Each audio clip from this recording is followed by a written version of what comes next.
আল্লাহ কেন আমাদের এই কষ্টকর দুনিয়া সৃষ্টি করেছেন?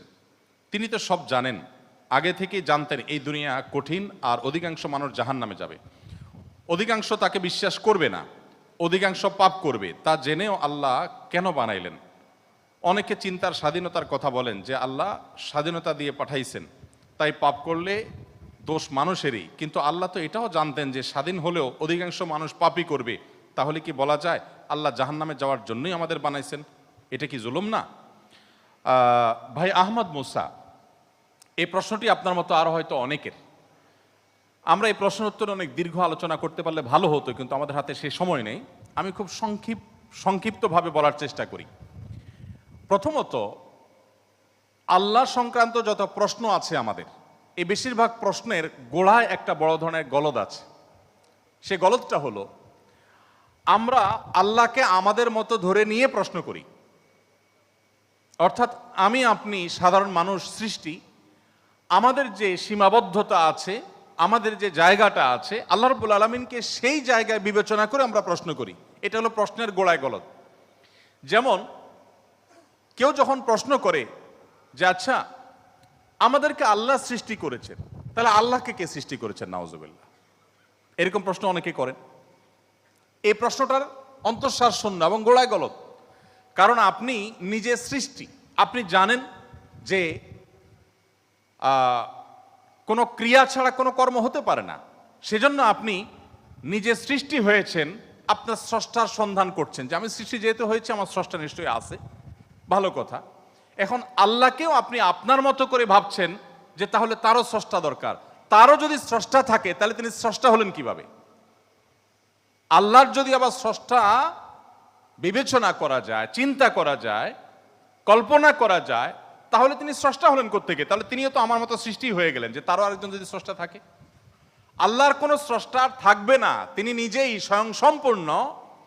এটা তো অবশ্যম্ভাবী, কারণ সৃষ্টি জগতের আমরা সবাই যখন সৃষ্টি, তাই সকল সৃষ্টির তো স্রষ্টা দরকার। তো স্রষ্টার যদি আবার মনে করেন যে তার আবার সৃষ্টিকর্তাকে, তাহলে সেক্ষেত্রে তিনি স্রষ্টা হলেন কই? তাকে তো আপনি আপনার মতো করে ভাবছেন। তো এইরকম গোড়ায় কিছু গলদ থাকে। এই প্রশ্ন উত্তরে আমি বলি, কোরআনে কারিমে আল্লাহ তাআলা বলেছেন, লা ইউসআলু আম্মা ইয়াফআল ওয়া হুম ইউসআলুন।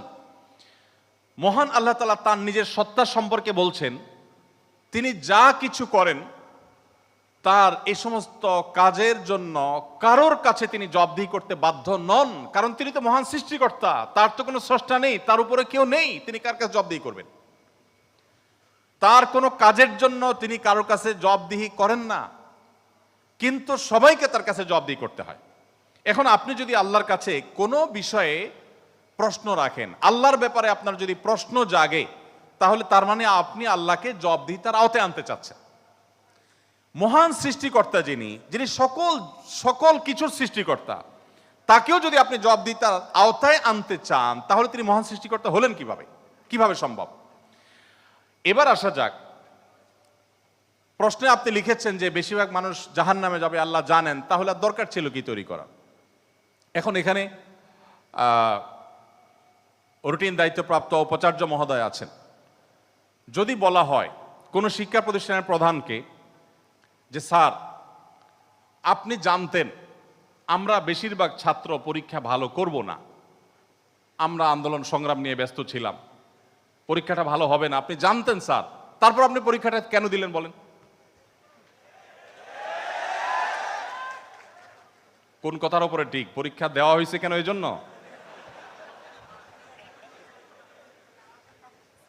এই প্রশ্নটা যদি করা হয় কোন শিক্ষা প্রতিষ্ঠানের প্রধানকে যে স্যার, বেশিরভাগ ছাত্র আমরা ভালো ছাত্র না, ভালো ছাত্র সবসময় কমই থাকে সংখ্যা, এটা আপনি জানেন স্যার, তারপর আপনি পরীক্ষাটা কেন নিলেন? স্যার যদি পাল্টা প্রশ্ন করেন, পরীক্ষা যদি আমি না নিতাম, তাহলে তোমরা বলতো স্যার আমরা পরীক্ষা দিয়ে দেখতেন, সবাই পারতাম। এই কথা বলার অপশন থাকতো কি থাকতো না? স্যার আপনি পরীক্ষা দেন নাই কেন? আপনি দিতেন, দেখতেন আমরা কি পরিমাণ যোগ্য, কি পরিমাণ পড়াশোনা আমরা করেছি, আন্দোলন করেছি, তাতে কি হয়েছে? পড়া পিছিয়ে নেই আমরা, সব ক্ষেত্রে আগে আস, এর ফাঁকে ফাঁকে আমরা পড়ালেখা করেছি। তাহলে আল্লাহ রাব্বুল আলামিনকে আপনি একই প্রশ্ন করতে চাচ্ছেন যে আল্লাহ বেশিরভাগ মানুষ তো জাহান্নামে যাবে, আপনি জানেন, তাহলে সৃষ্টি করলেন কেন? এখন মানুষকে যদি আল্লাহ তাআলা এই অনুভূতি শক্তি তার সৃষ্টির আগেও দিতেন, তাহলে মানুষ তো বলতো আল্লাহ ফেরেশতাদের তৈরি করেছেন, জিনদের সৃষ্টি করেছেন, আমাদেরকে কেন সৃষ্টি করে ইচ্ছা শক্তি দিলেন না, তাহলে আমরা একটু দেখাই দিতাম। আপনি এই প্রশ্ন তো আল্লাহকে করতে পারতেন। মূলত এই সমস্ত প্রশ্নের গোড়ায় গলত আছে। দেখুন, আল্লাহ রাব্বুল আলামিন যখন মহান সৃষ্টিকর্তা, আপনি একটি পুতুল তৈরি করেছেন, একটি পুতুল তৈরি করেছেন মাটির, দুটি পুতুল তৈরি করেছেন, একটি পুতুল আপনি রেখেছেন, আরেকটি পুতুল আপনি ভেঙে দিয়েছেন। এখন আমি যদি আপনাকে প্রশ্ন করি, ভাই কাজটি কি ভালো হলো?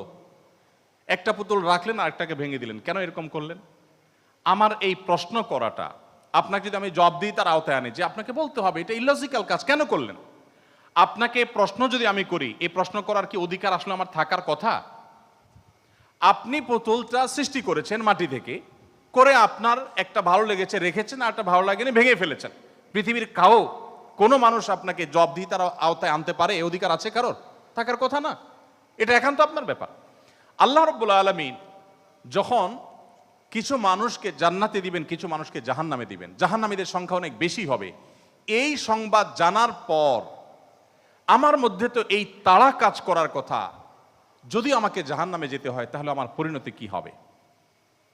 তাহলে আমি কিভাবে বাঁচতে পারি, কিভাবে রক্ষা পেতে পারি, কিভাবে আমি আল্লাহর কাছে আর্গুমেন্ট করতে পারি, কিভাবে প্রার্থনা করতে পারি, কিভাবে নিজেকে আমি সে শুদ্ধতার পথে রাখতে পারি? আমার তো সেই প্রচেষ্টা থাকবে। সেটা না করে আমি আল্লাহকে প্রশ্ন করছি, আল্লাহ কেন দিবেন জাহান্নামে, বলেন আগে। ব্যাপারটা কেমন হলো? আসলে আল্লাহ সম্পর্কে ধারণা না থাকার কারণে, বা আমাদের মতো করে আল্লাহকে ভাবনা চিন্তা করার কারণে, কল্পনা করার কারণে এই ধরনের প্রশ্ন আমাদের মনে আসে। যেহেতু আমাদের সামনে জান্নাত অথবা জাহান্নাম দুটি পথের একটি, অতএব একজন ইমানদার, একজন বুদ্ধিমান মানুষ, তিনি তার জান্নাতের পথকে সুগম করার চেষ্টা করবেন, জাহান্নাম থেকে বাঁচার চেষ্টা করবেন। তিনি আল্লাহকে প্রশ্ন ছুড়ে দিবেন না। আল্লাহকে প্রশ্ন ছুড়ে দিয়ে কি হবে বলেন? আমি আরেকটা উদাহরণ দেই। ধরুন, আপনি একজন মানুষ, আপনাকে বলেছে দরখাস্ত দিতে, তুমি আমার কাছে দরখাস্ত দাও। আপনি আপনার এলাকার জনপ্রতিনিধির কাছে কোনো একটা কাজ নিয়ে গিয়েছেন, এবং সাথে দরখাস্ত তো নিয়েছেন, সাথে সুপারিশ নিয়ে গেছেন, হাই হ্যালো নিয়ে গেছেন, কাউকে দিয়ে ফোন করিয়েছেন, নানাভাবে আপনি চেষ্টা করে আপনি গিয়েছেন। সেই ভদ্রলোকের অফিসে যাওয়ার পর আপনি অনেক চেষ্টা করেছেন, কাজটা হয়নি।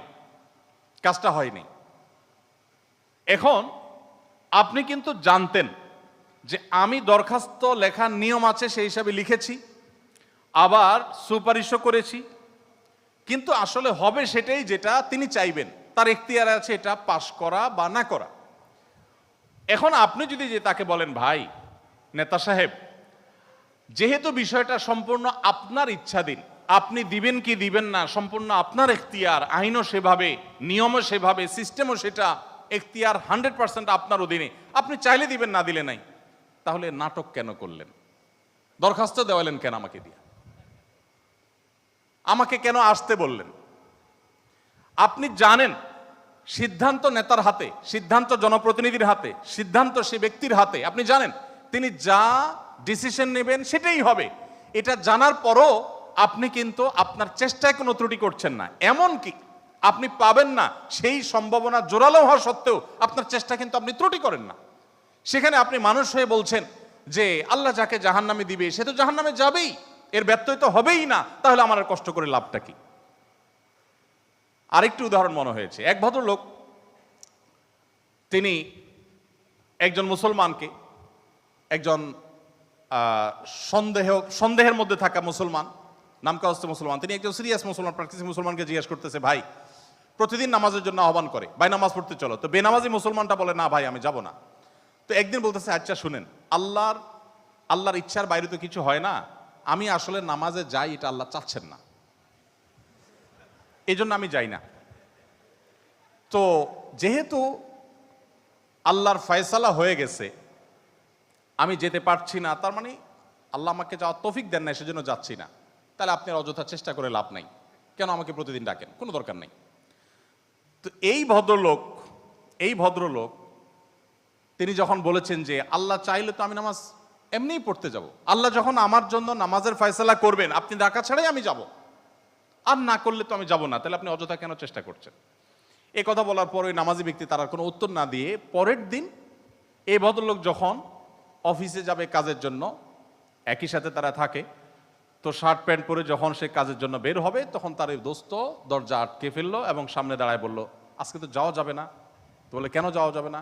বলে যে আল্লাহ তো রিজিক দাতা, অতএব আপনার নসিবে যেটা আছে সেটা তো এমনিতেই আসবে, আর না থাকলে আসবে না, আপনি গেলেও আসবে না, তাহলে কেন যাচ্ছেন? রিজিকের ব্যাপারে আপনি নামধারী মুসলমান হিসাবে, নামসর্বস্ব মুসলমান হিসাবে আপনি বিশ্বাস করেন যে রিজিকে যা আমার বরাদ্দে আছে সেটা আসবেই, কিন্তু আমার চেষ্টা আমাকে করতে হবে। ওই যে ডিসিশন নেতার হাতে, কিন্তু আমাকে দরখাস্ত দিতে হবে, আমাকে অ্যাপ্রোচ করতে হবে, আমাকে চেষ্টা করতে হবে। আমার এই চেষ্টা করাটা হলো আমার দায়িত্ব। দিবেন কি দিবেন না 100% তার ইখতিয়ারে। আমি জানি তিনি না দিলে আমার চেষ্টা করেও কিছু হবে না, কিন্তু তাই বলে আমি চেষ্টা বন্ধ করব না। ঠিক একইভাবে আমি জান্নাতের জন্য চেষ্টা করব, এটা আমার কর্তব্য, এটা আমার বাঁচা মরার লড়াই। আল্লাহ তাআলা আমাকে জান্নাতে দিবেন কি দিবেন না ডিসিশন তারটাই চূড়ান্ত, তাহলে আমার কাজ করে লাভ কি? এই প্রশ্ন একেবারেই অবান্তর, একেবারেই অযৌক্তিক, কারণ পার্থিব জীবনে অন্য কোনো ক্ষেত্রে আমরা এটাকে অ্যাপ্লাই করি না।